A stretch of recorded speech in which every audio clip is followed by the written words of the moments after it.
बिस्मिल्लाहिर्रहमानिर्रहीम। NRO-2 भी मुकम्मल हुआ और इससे पाकिस्तानी कौम को 2400 अरब जो पाकिस्तानियों का लूटा गया था वो इन चोर और डाकुओं ने खुद के लिए माफ़ कराया। आपको याद होगा कि खुर्रम दस्तगीर ने जब ये रिजीम चेंज ऑपरेशन पाकिस्तान में हुआ तो उसने खुद बताया और वो तमाम मीडिया चैनल पे वो खबर चली थी कि हम इसलिए रिजीम चेंज ऑपरेशन का हिस्सा बने और इस साजिश का हिस्सा बने कि हमें इल्म हुआ था, हमारे पास इंफॉर्मेशन थी कि इमरान खान ने इसी साल के आखिर तक जो एहतिसाब अदालतें कायम करनी है, जजेस लगाने हैं और फिर उसके बाद क्योंकि उनको तो इल्म है कि इन्होंने चोरी की है, डाका डाला है, लिहाजा हम सबको जेलों में होना था। तो अपनी चोरी बचाने के लिए हम बेसिकली इस रिजीम चेंज ऑपरेशन का हिस्सा बने। जहाँ पे भी रिजीम चेंज ऑपरेशन होता है, मैंने आपको वो एक सिलसिला शुरू किया हुआ है कि किस मुल्क में क्यों अमेरिका कौन से अपने मफादात हासिल करने के लिए ऐसे चोरों और डाकुओं को मुसल्लत करता है। लेकिन इससे पहले आज मैं चूंकि NRO-2 मुकम्मल हो गया तो मैं NRO-1 जो पाकिस्तान में हुआ था, मतलब ये कि 1986 से लेके 1999 तक जो पाकिस्तानियों का, पाकिस्तानी कौम का, पाकिस्तान के टैक्स पेयर का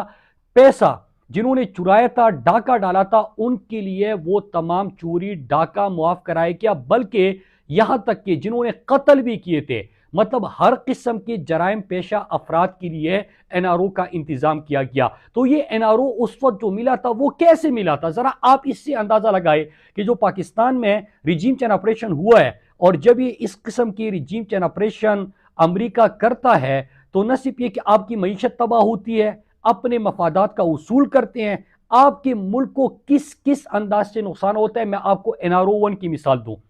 चूंकि 9/11 के बाद जो दहशतगर्दी की जंग थी जिसमें मुशर्रफ एक फ़ोन कॉल पे अमरीकियों के सामने लेट गया और पाकिस्तान को उस जंग में शामिल कराया और फिर उसके बाद आपने देखा कि किस तरह पाकिस्तान में दहशतगर्दी की लहर जो है वो बढ़ती गई। तो वक्त के साथ साथ मुशर्रफ की पॉपुलरिटी, जो अमेरिका कह रहा है कि मुशर्रफ की पॉपुलरिटी कम हो गई थी, लोगों का उसके ऊपर एतमाद और यकीन नहीं था और उसके साथ साथ वो जो मिलिटेंट्स उनके बकौल उनके अमेरिका के,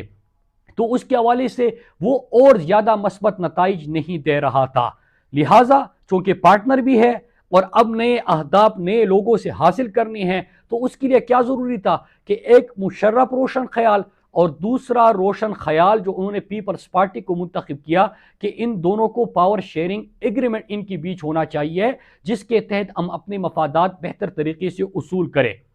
फिर उसके बाद बेहतर तरीके से उसके उसूल की तरफ हम आगे बढ़े। फिर उसके लिए क्या होता है कि यहाँ पे जो पाकिस्तान में तैनात अमरीकी सफ़ीर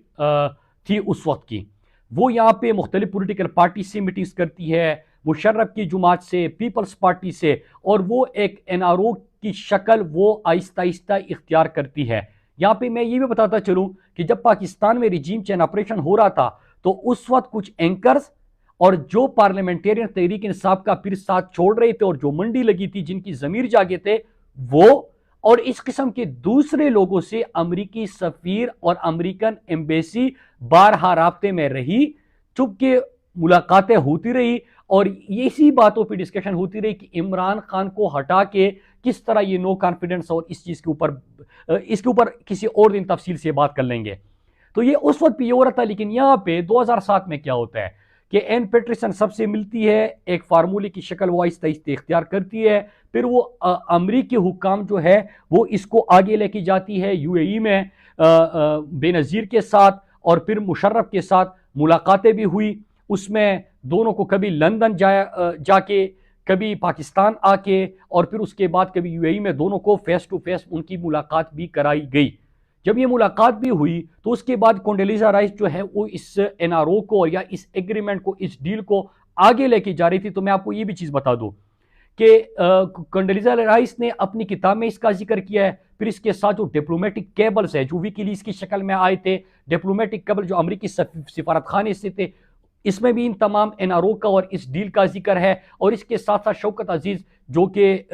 जिस तरीके से पाकिस्तान में उसके ऊपर उसको मुसल्लत किया गया, उसने भी अपनी किताब में इनके चंद चीज़ों का जिक्र किया हुआ है। तो अगर किसी की दिलचस्पी है कि इस NRO को मजीद समझे तो वो इसका मुतालिया भी कर सकती है। मैं आखिरी जब ये डील फाइनल हो रहा था तो वो एक दो रातों की कहानी जो कंडोलीज़ा राइस ने अपनी किताब में खुद लिखी हुई है, उसकी तहरीर शुद्धा है, मैं आपके सामने वो रखना चाहता हूं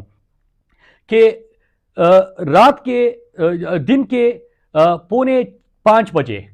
कोंडोलीज़ा राइस कहती है कि मैंने मुशर्रफ से रब्ता किया, मुशर्रफ से बात की कि किस तरह हम ये डील आगे लेके जा सकते हैं, क्योंकि हमें आपकी भी ज़रूरत है, आप हमारे पार्टनर रहे थे, लेकिन पावर शेयरिंग एग्रीमेंट होना चाहिए क्योंकि हमने इन चीज़ों को आगे लेके जाना है। फिर उसके बाद क्या होता है, और आप अंदाज़ा करें कि अमेरिका में बैठ के यहाँ पे पाकिस्तान के उस वक्त के जो सदर थे उसको और एक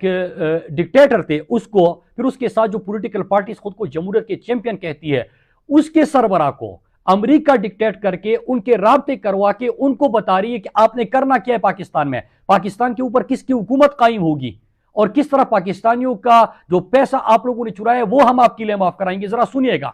4:45 राब्ता होता है, फिर 1 घंटे बाद बेनजीर से राब्ता होता है, और जब बेनजीर से वो राब्ता करती है तो बेनजीर उसको 4 खदशात का जिक्र करती है, 4 सवाल पूछती है कि इन सवालों के जवाब दे तो मैं इस डील के लिए तैयार हूं। पहला सवाल ये, मुशर्रफ वर्दी कब उतारेगा? आपको याद होगा कि यह बात हम बार बार सुनते थे। दूसरा, हमारे करप्शन के केसेस, उसमें बेनजीर और अपनी पॉलिटिकल पार्टीज जो पीपल्स पार्टी थी उनके रहनुमाओं का करप्शन केसेस, और खुसूसन जरदारी के करप्शन के केसेस का क्या बनेगा, क्योंकि हमारे ऊपर तो करप्शन के बड़े केसेस चल रहे हैं। तीसरा सवाल, हमारे ऊपर तो, मेरे ऊपर तो आईनी कदगान है और मैं तीसरी मर्तबा वजीर आजम नहीं बन सकती, तो इसका क्या होगा, मैं किस तरह वजीर आजम बनूंगी। चौथा सवाल कि क्या मुशर्रफ इलेक्शन से कबल मुझे पाकिस्तान आने देगा और इसकी क्या गारंटी होगी। ये 4 सवाल बेनजीर फोन पे कोंडोलीज़ा राइस के सामने रखती है और वो 6:15 बजे उसी दिन मुशर्रफ से राब्ता करती है। मुशर्रफ उसको कहता है कि मैं आपको बताता हूं, इसके ऊपर हम बात करते हैं। वो अपनी चीजें बता रहता है कि किस तरह अगर ये इन लोगों के ऊपर मैंने एक्शन नहीं लिया तो फिर क्या होगा। यहाँ पे पाकिस्तान में दहशतगर्दी इस अंदाज से फैलती है, जिस तरह आपको पता है कि हर बंदा मगरिब और अमेरिका के सामने अपनी अपनी दुकान चमकाता है और उनको ऑफर देता है कि मैं आपकी बेहतर तरीके से गुलामी कर सकता हूं। तो फिर रात के वक्त 1:15 बजे कोंडोलीज़ा राइस अपनी किताब में लिखती है कि जब मैं सोने लगी तो उस वक्त फोन आया मुशर्रफ का, और मुशर्रफ के फोन ने मुझे जगाया, जिसमें उन्होंने मुझे कहा कि आप बेनजीर को कह सकती है कि उसको पाकिस्तान वापस आने की इजाजत दे दी जाएगी। फिर जाहिर सी बात है कि जब ये बातें होती रही तो उस वक्त बेनजीर ने एक और सवाल उठाया कि अफवाहें गर्दिश कर रही है कि मुशर्रफ वर्दी में ही सदारत का इलेक्शन लड़ेगा और वो वर्दी नहीं उतारेगा, जिससे हमें बड़े शक व शुबहात है। और फिर वो जिक्र कर लेती है अपने करप्शन की केसेस की। करप्शन की केसेस चूंकि खत्म करने थे इसलिए एनआरओ तैयार होता है। एनआरओ से क्या होता है कि जो पिछले 15-20 सालों में पाकिस्तानी कौम का पैसा जिन्होंने लूटा था उनके लिए वो माफ करा दिया जाता है। और ये डील कौन करता है, उसमें कौन खड़ा होता है, उसको सपोर्ट कौन करता है, उसको तय कौन करता है, गारंटी बेनजीर को किस चाहिए, इन सियासतदानों को गारंटी किस चाहिए, अमेरिका की गारंटी चाहिए। तो पाकिस्तान का पैसा इन्होंने लूटा, वो बाहर भाग गए हैं, उनको वापिस लाना है। पाकिस्तान में हुकूमत किसकी होगी वो फैसले तय करने हैं। फिर उसके साथ जो पाकिस्तान के कौम का पैसा लूटा गया है उसको मुआवजा कराना है। किसने कब वर्दी उतारनी है, किसने कब हुकूमत में आना है, किसको कब कितने अरब की करप्शन मुआफ करानी है, ये तमाम फार्मूला तय करने वाला, इसको आगे लेके जाने वाला कौन है, अमेरिका है। और एक वो आंटी वहां से फोन कर रही है और ये सारे यहां पे लेट जाते हैं और इनकी बातें मानते हैं। अब मैं यहां पे 2-3 सवाल करूंगा। पहला सवाल ये कि आपको याद होगा कि जब फेटअप की कानूनसाजी हो रही थी उस वक्त ये चोर डाकू लुटेरों ने हमें रिटर्न दिया कि हमारी ये करप्शन की केसेस मुआफ कराए तो अगर हम साथ देंगे, अगर ये मुआफ नहीं होते, एनआरओ नहीं मिलता तो हम बेशक पाकिस्तान डिफॉल्ट कर, पाकिस्तान ब्लैकलिस्ट में चला जाए, हमने वोट नहीं देना। इमरान खान नहीं माने, हमने वो कानूनसाजी भी कर ली, पाकिस्तान को फेटअप की ग्रे लिस्ट से निकालने के लिए तमाम अहदाफ भी हासिल कर लिए। लेकिन ये चोर खुद इकरार करते हैं, अमेरिका रिजीम चेंज ऑपरेशन करता है, ये यहां पे अलाकार बनते हैं, सहूलतकार उनको उसी तरह मुयसर आते हैं जिस तरह 2007 में भी थे, उससे कबल भी थे, मुख्तलिफ मौकों पे होते हैं। होता क्या है, 2400 अरब पाकिस्तानियों का ये जो चोर डाकू लुटेरे लूट चुके हैं वो इनको मुआफ हो जाता है, कानून साजी हो जाती है, पाकिस्तान के ऊपर चोर डाकू मुसल्लत होते हैं, इकानमी में हमारी बर्बाद हो जाती है। खुददारी की बात करने वाला, खुद मुख्तारी की बात करने वाला, हकीकी आजादी की बात करने वाला, इस्लाम की तर्जुमानी करने वाला इमरान खान को हटा दिया जाता है। और एक और चीज, अगर अमेरिका आपको बिठा रहा है तो जिस तरह माजी में इस्लामिक टेररिज्म कह कह के हमारे पाकिस्तानियों को आपसे मरवाते रहे, इसी तरह वो अपने और भी मफादात हासिल करेंगे। और यहाँ पे इस खित्ते में खुसूसन हमारे खैबर पख्तूनख्वा, अफगानिस्तान और इस रीजन में इस वक्त जो सरगर्मियां हो रही है, जो चीजें हो रही है, जो कभी एयर स्पेस की बात होती है, कभी अड्डों की बात होती है, कभी फिर से उस आग की बात होती है, तो आप अंदाजा करें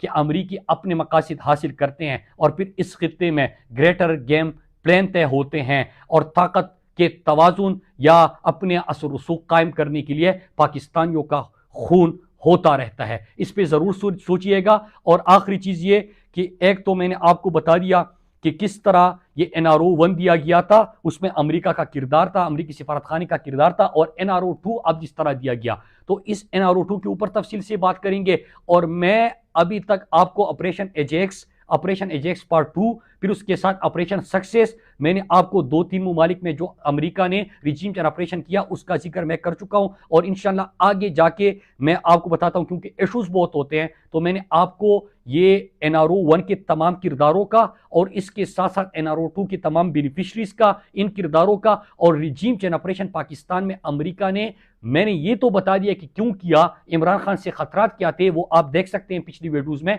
लेकिन मैंने आपको बताना है कि सीक्वेंस ऑफ इवेंट्स क्या थे, लोग कौन से थे, आलाकार और सहूलतकार कौन से थे, वो टाइमलाइन के साथ इंशाल्लाह मैंने आपको जरूर बताना है। अपना ख्याल रखिएगा। पाकिस्तान जिंदाबाद।